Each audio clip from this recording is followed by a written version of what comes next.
जो कानून धर्म के आधार पर देश को बांटते, जो ऊंच नीच का कारण बन जाते हैं, ऐसे कानूनों को आधुनिक समाज में कोई स्थान नहीं हो सकता है। लगता ही नहीं कि देश का प्रधानमंत्री बोल रहा है। अब समय की मांग है कि देश में एक सेकुलर सिविल कोड हो। लगता है बीजेपी का एक छोटा मोटा नेता बोल रहा है, ये अच्छी बात नहीं है। हमने कम्युनल सिविल कोड में 75 साल बिताए हैं, अब हमें सेक्युलर सिविल कोड की तरफ जाना होगा। प्रधानमंत्री हैं देश के, उनको अपने पद की मर्यादा का ध्यान रखना चाहिए। मेरे प्यारे देशवासियों, हमारे देश में सुप्रीम कोर्ट ने बार बार यूनिफॉर्म सिविल कोड को लेकर जो चर्चा की है, अनेक बार आदेश दिए हैं, क्योंकि देश का एक बहुत बड़ा वर्ग मानता है और उसमें सच्चाई भी है कि जिस सिविल कोड को हम लेकर के जी रहे हैं, वो सिविल कोड सचमुच में तो एक प्रकार का कम्युनल सिविल कोड है, भेदभाव करने वाला सिविल कोड है।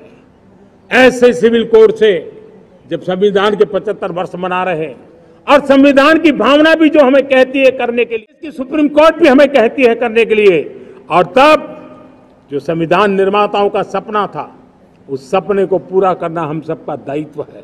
और मैं मानता हूं इस गंभीर विषय पर देश में चर्चा हो, व्यापक चर्चा हो, हर कोई अपने विचारों को लेकर के आए और उन कानूनों को,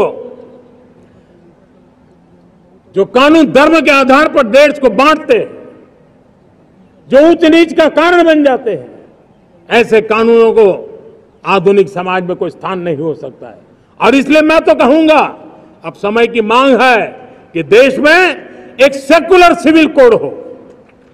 हमने कम्युनल सिविल कोड में 75 साल बिताए हैं, अब हमें सेक्युलर सिविल कोड की तरफ जाना होगा और तब जाकर के देश में धर्म के आधार पर जो भेदभाव हो रहे हैं, सामान्य नागरिक को जो दूरी महसूस होती है, उससे हमें मुक्ति मिलेगी। आप मुझे एक बात बताइए, आम आदमी किसी से बात कर दीजिए, लगता ही नहीं कि देश का प्रधानमंत्री बोल रहा है।